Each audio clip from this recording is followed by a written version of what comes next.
Hey, what's up? This is Classified, and you're checking out AMBY.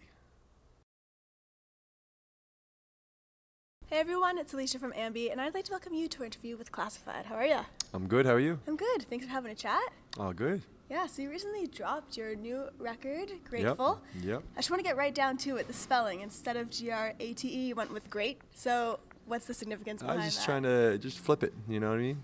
Flip it from what it originally is. And it kind of has two meanings to me. Like when I came up with the album title Greatful, it was, to be grateful for something, obviously, but at the same time to try to achieve greatness within yourself or within your life or whatever it is you do. And I feel like I have a pretty great life. I get a pretty great job that I've been doing since I was like 14. So I'm grateful for that. So it's kind of mixing the two. Well, what's been one of the coolest moments you've had since actually dropping the record last month? Just getting out on tour, honestly. I've been home for like 16 months just in my studio working on this. So just to be out doing some shows again and meeting the fans and hearing the reaction and just getting feedback that people are actually liking the album. Yeah. That's a nice thing. It's good to have that when you work hard on something, to hear like people are actually feeling connecting it. So it's great. We had everyone pretty much from like B.O.B. to David Miles, along with Snoop Dogg featured on the album. So tell us a little bit about some of the studio moments with these great collaborators. The Bob record actually is on my last album. But this one, the one with Snoop, we did in like a hotel in Truro, Nova Scotia. We just brought like a studio, did it in like 3 hours.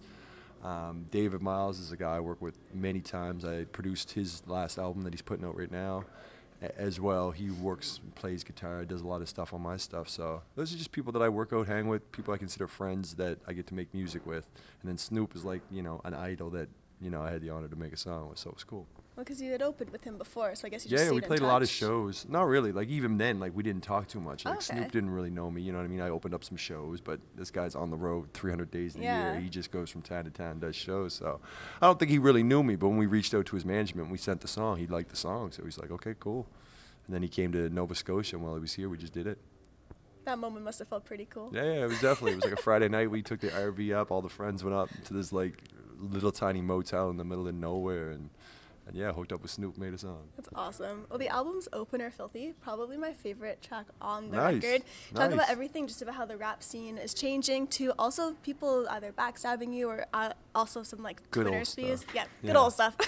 Yeah. For me, I just think it is like a grimy and cruddy thing when people act that way on social media. Could you just expand on your thoughts a bit? Yeah, that song like was really just some hip hop stuff. Like, and like even the line you're talking about, like the Twitter and people talking, without putting the @ sign. Like Yeah. those were all punchlines that, I was like, oh, that's a cool punchline. Let me write that down on my phone. And then when I made the beat for Filthy, I was like, I'm just gonna go in with just bars. You know what I mean? Hip hop. That's kind of the hip hop I grew up on, 1990s, just spitting, no specific topic, but just metaphors and wordplay. So that's kind of what that whole song was. And when you do that, you do a lot of shit talking and you call people out on stuff. And so that's kind of what Comes that track naturally, was. I It just guess. comes with it, yeah. There's a song also called Having Kids is Easy. Yeah. And it's just a very brutally honest, almost like behind the scenes truth to being a parent. Yeah. And I'm not a parent, but I'm a child. So reading these lyrics and listening to it on the other side, it's like I have stolen that last slice that's been on the family table. Exactly. That's how it is. I completely relate. I was wondering, are any of your 3 daughters old enough to listen to the song? Yeah, we're doing a video right now, like a cartoon video. And we got like a 15-second clip, and I showed my oldest daughter the other day, and she loved it because it was like her baby sister crying on the ground and me just getting mad, and it's funny, you know what I mean? They heard Yeah. the song. It's why kids suck, and it's a funny play. Obviously, I love my kids Oh, and of stuff, but it's like parents go through moments when it's like, man, this isn't This is everything hard. I thought it would be. It's hard. My life has changed, and I got to do this. But you do these things because you want to be a good parent, and in turn, that's what the song is about.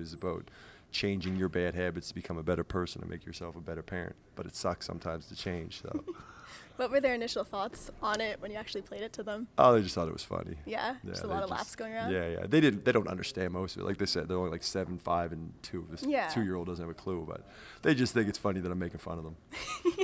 So.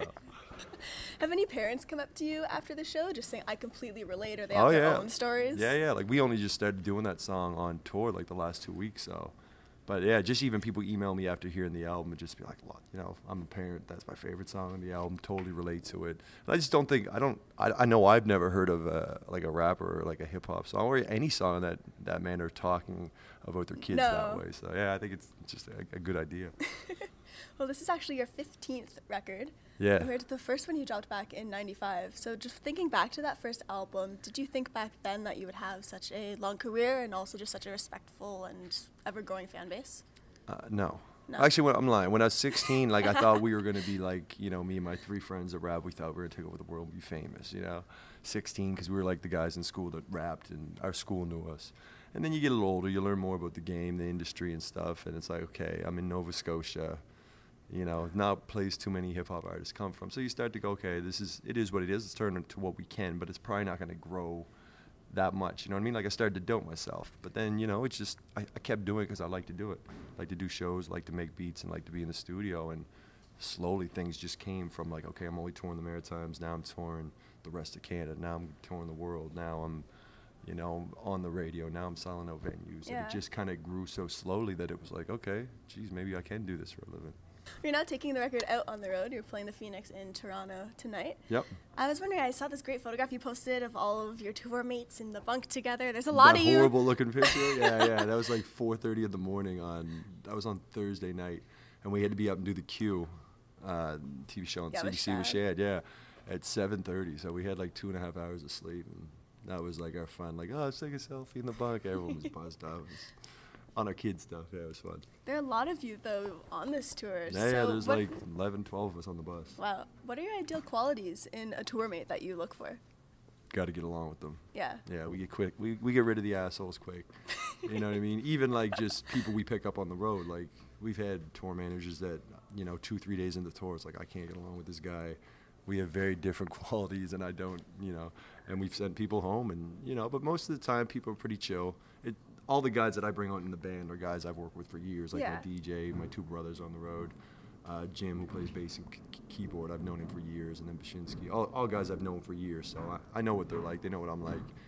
So it's, you know, you just got to get along with people. Well, you also post a lot of photographs of your daughter and just playing hockey. Yeah. Is that something you bond over as a family? Is hockey like a big thing for you guys? Hockey's big for me. I'm just trying to get my kids to try everything. Like I got one of my daughters in karate, one's in hockey. 1 minute they hate it, 1 minute they love it. I don't know if they like it or not. I went through the same thing. You know, they're both in Girl Guides, Brownies. They just joined gymnastics. I just want them to try everything. You know what I mean? And if, you know, try to keep them to get dedicated to something, because it's kind of hard to keep a kid interested in organized sports sometimes because they just want to go wild and have fun. But it's good. I think people enjoy that later on in life too. So trying to give them options.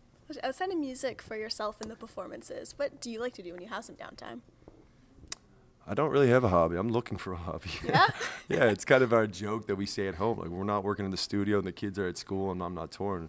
Like, me and my brother will hang out with my brother-in-law and we sit there, you know, and we're just like, man, we got to get a hobby. Because music was my hobby. You know what I mean? Like, that's just what I did. And now when I take a break from that, it's like, shit, I need to find a new hobby now. So we play pickup hockey a bit. But other than that, we, you know, might jump on the four-wheelers, go for a drive, or get the BB gun on, I don't know, get on some hick shit and just do something. I don't know. What was the moment you realized that Classified had gone from a hobby into something you could actually live off? When I started living off it. That was pretty much it. No, do you remember the moment? Yeah. I was doing like computer support when I was like 20, and I was getting laid off. And I was like, okay, I'm getting laid off. I get my severance pay, my unemployment or whatever. Had that for a year, and I kind of said to myself, okay, I'm going to try to turn this into a job, because I got a year of my bills getting paid from unemployment. So, and when that ran out, I just had enough going on that, you know, bills kept getting paid. So that was like 2003. So I was like, yeah, 13 years retired, I'd like to say. Wow. Yeah. Well, just for all the fans who have followed you on this path since you released that debut, anything you want to say to all of them who will be viewing our interview? The fans that are still listening, I thank you. Like, you know, and the people that are listening know that, you know, I never thought it would go this far. Like, I did a song called Fall from Paradise in 2006, 2007, which is almost 10 years ago. And that song was kind of like me saying, hey, thanks for everybody for being around. I don't know if this is going to last much longer. So, you know, before my Fall from Paradise, thank you, appreciate it. That was 10 years ago. So it's, you know, to see people that are still listening from back then, it's great. Love meeting those people, too. Come and say what's up at the shows. I just want to say congrats, and we're really digging this new record. So thank you for talking with us today. All good. Yeah, and remember to everyone viewing, you can visit us at amusicblogger.com for all exclusive interviews, features, videos, and so much more with your favorite artists. We'll see you next time. See ya.